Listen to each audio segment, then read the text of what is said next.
بسم اللہ الرحمن الرحیم۔ اللہ کہہ رہا ہے خبردار تم یہاں تک جاؤ، تم اور آگے جاؤ، تم اور آگے جاؤ۔ لہذا ان سے کہہ رہا ہے خبردار جو اللہ کی راہ میں مر جائیں، جو اللہ کی راہ میں اپنی جانوں کا نذرانہ دے دیں، لا تحسبن الذین قتلوا، انہیں گمان بھی نہ کرو کہ وہ امواتا مردہ ہیں، بل احیاء، وہ زندہ ہیں۔ اب اللہ کہہ رہا ہے بھائی زندہ ہے، کیا کریں؟ اللہ کی مانے یا لوگوں کی مانے؟ لوگ تو کہہ رہے ہیں کہ وہ مردہ ہیں، مر گئے، انتقال ہو گیا، قبر میں ہو چلے گئے، آتے جاتے نظر نہیں آ رہے، چلتے پھرتے نظر نہیں آ رہے۔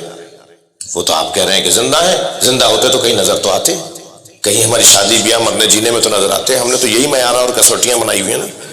بھائی میں ایک جملہ ہدیہ کرنا ہوں، بڑی محنت کا جملہ ہے اور عرفانیات سے جڑا ہوا جملہ ہے۔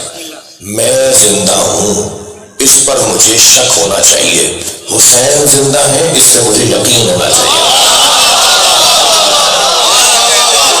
صلوات پڑھیں محمد و آل محمد۔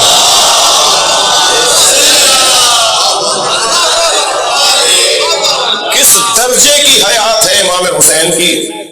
کوئی پوچھے امام صادق سے، کوئی جانے امام موسیٰ کاظم سے، کوئی دریافت تو کرے امام رضا سے کہ امام حسین کیسے زندہ ہے۔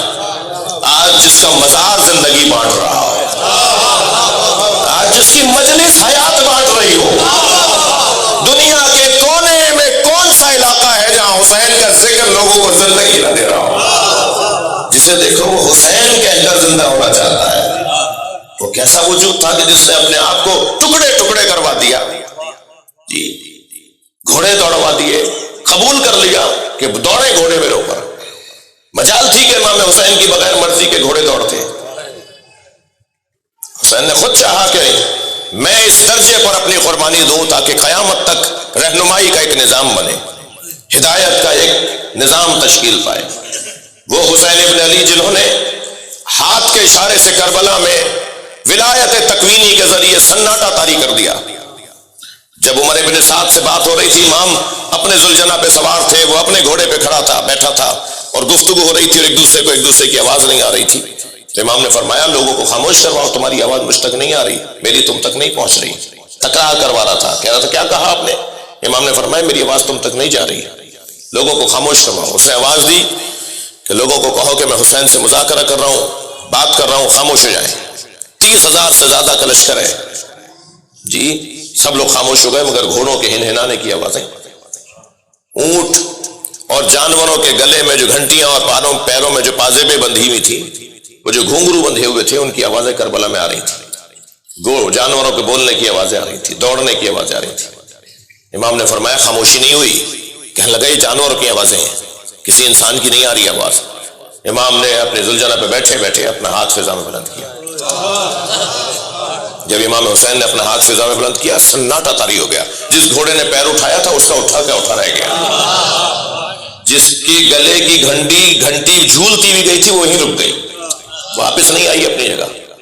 اور جب سب سناٹا طاری ہو گیا تو امام نے فرمایا دیکھو میری حکومت ان پر بھی ہے جی۔ وہ جن گھوڑوں اور جانوروں کو ایک اشارے سے حسین نے خاموش کر دیا، وہ دوڑے کیسے؟ وہ امام کے بدن پہ کیسے دوڑ گئے؟ حسین خود چاہتے تھے۔ ایک عارف کی خدمت میں تھا، میں نے اس کا مطلب سمجھا، میں نے کہا مجھے بتائیں کیسے ممکن ہوا یہ، کیسے وہ گھوڑے دوڑ گئے جو حسین کے اشارے پہ خاموش ہو گئے؟ انہوں نے فرمایا اس وقت حسین نے اپنی معرفت کروائی، ادھر حسین نے اپنی معرفت اٹھا لی۔ نہیں چاہتے اب کوئی مجھے پہچانے کون ہے، یہ میرا امتحان ہے۔ ادھر چاہتے تھے کہ مجھے پہچانے، لہذا انہوں نے بات مانی۔ جانوروں سے امام نے اپنی معرفت اٹھا لی، نہ پہچانے مجھے میں کون ہوں، اپنا کام کریں۔ ان کا کیا قصور ہے؟ وہ جانور ہے، اس کی پشت پر بیٹھا ہوا بندہ جو دوڑاتا والا آ رہا ہے، اس سے سوال ہوگا، اللہ پوچھے گا کیسے تم نے حسین پر گھوڑا دوڑا دیا۔ مجال تھی کہ امام حسین کو کوئی پیاسا رکھتا۔ شب عاشور جناب سکینہ جب بار بار پانی کا سوال کرنے لگی تو امام حسین پشت خیمہ پر لے گئے، پتھر ہٹایا، تازہ پانی ابلنے لگا۔ ایک پیاسی بچی پانی دیکھ کر بڑھی تو امام کی آواز آئی پشت پہ سے، کہ سکینہ پھر نانا کی امت کی بخشش نہیں ہوگی۔ سمجھداریاں قربان ہوں اہل بیت کے گھرانے پر، بڑھتے ہوئے قدم رک گئے، مڑ کر آ گئی، کہا بابا میں پیاسی رہوں گی، بابا میں پیاسی رہوں گی۔ اور امام نے پتھر دوبارہ اپنی جگہ پہ رکھ دیا، اس کی جگہ پہ رکھ دیا، پانی بند ہو گیا۔ مجال تھی کوئی امام کو پیاسا رکھتا؟ حسین چاہتے تھے کہ میں اپنی قربانی دوں، جو میرے لیے تقدیر میں لکھی گئی ہے، جو میرے مقدر میں لکھی گئی ہے کہ میرے ذریعے سے قیامت تک پھر ایک نظام ہدایت بنے گا۔ تھوڑا سوچیں تو صحیح، کبھی میں ان بچوں جوانوں سے کہہ رہا ہوں، دنیا کا کون سا ملک ہے جہاں امام بارگاہ نہ ہو؟ یہ جو امام حسین کے امام بارگاہ ہیں، امام کے نام کی پر بنائے گئے ہیں، داخلی مسئلے، داخلی الجھنیں، آپس کے مسئلے، انجمن اور ٹرسٹوں کی انجمن اور الیکشن کے مسئلے، یہ کہیں بہتر ہو گئے ہیں، کہیں ہو جائیں گے بہتر، جی ان میں نہیں۔ اصلی کام تو ہمارا مثالی ہے، اصلی کام ہمارا عدیم المثال ہے۔ ایسا کہیں نظام نہیں ہے جیسا حسین کے نام پہ نظام ہے، کسی مکتب، مسلک، دین، دھرم میں ایسا نظام نہیں ہے جیسا امام حسین کے نام پر برکت ہے۔ یہ چھوٹا سا بچہ بھی، اس کا ہاتھ ٹوٹا ہوا ہے مگر یہ مجلس میں آگے بیٹھا ہوا ہے، یہ بیچارہ گر گیا ہوگا، کیا ہوا ہوگا جو اس کا پلستر بندھا ہوا ہے، مگر یہ شوق سے بیٹھا ہوا سن رہا ہے۔ وہ بھی آ کے سو گیا ہے مگر ابا کے ساتھ آیا کہ مجھے مجلس میں لے جائے۔ وہ بزرگ بھی آئے بیٹھے ہیں، وہ ڈاکٹر صاحب بھی بیٹھے ہیں، وہ ککڑی کا ٹھیلا چھوڑ کر آیا وہ بندہ بھی بیٹھا ہے۔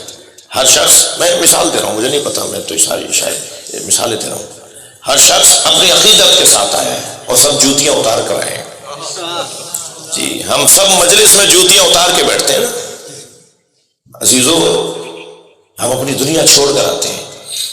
امام بارگاہ کے باہر 2 کروڑ کی گاڑی ہوگی، ہمارا بنگلہ فلاں شہر کے اندر، علاقے کے اندر اتنے بڑا ہوگا، مگر یہاں ہم سب فقیر ہیں، ہم سب یہاں امام حسین کے فقیر۔ یہ سوچ ہے، سب کی یہی سوچ ہے۔ وہ ہلکا پھلکا وائرس آ رہا ہے، ایک بیکٹیریا آ رہا ہے کہ نوکروں سے کام کروانا مجلسوں کے اندر، جو جتنا بڑا پیسے والا ہو گیا پھر وہ نوکر بلاتا ہے، پھر ویٹر بلاتا ہے، پھر وہ کمپنیوں کو کام دیتا ہے کہ صاحب بوفا لگے گا اور ویٹر کام کریں گے۔ یہ نوکر بڑا سیانا ہے، یہ آپ سے تنخواہ بھی لیتا ہے، حسین سے شاباش بھی لیتا ہے۔ یہ پیسے کی بنیاد پر اپنی روایتوں کو نہیں چھوڑا جائے گا، دنیا کی بنیاد پر اپنی روایتوں کو نہیں چھوڑا جائے گا۔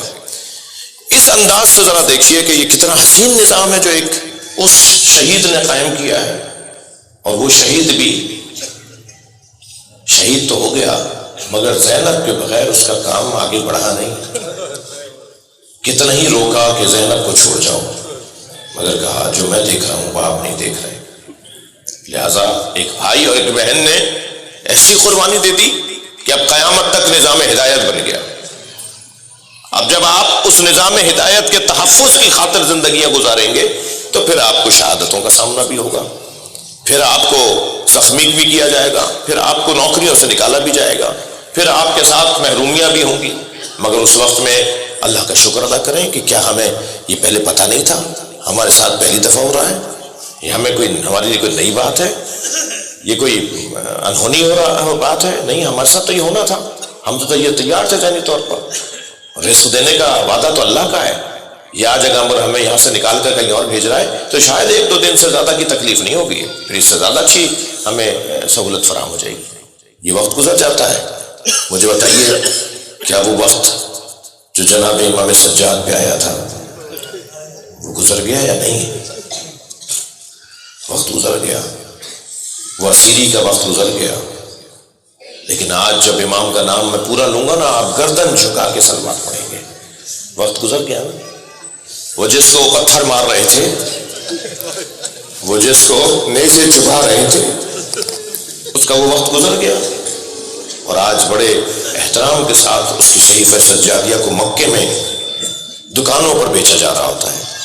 مدینہ منورہ کی کتابوں کے دکانوں پر آپ جا کر مانگیے کہ مجھے صحیفہ سجادیہ چاہیے، آپ کو مکے و مدینہ کی کتابوں کی دکانوں پر امام کی دعا مل رہی ہے۔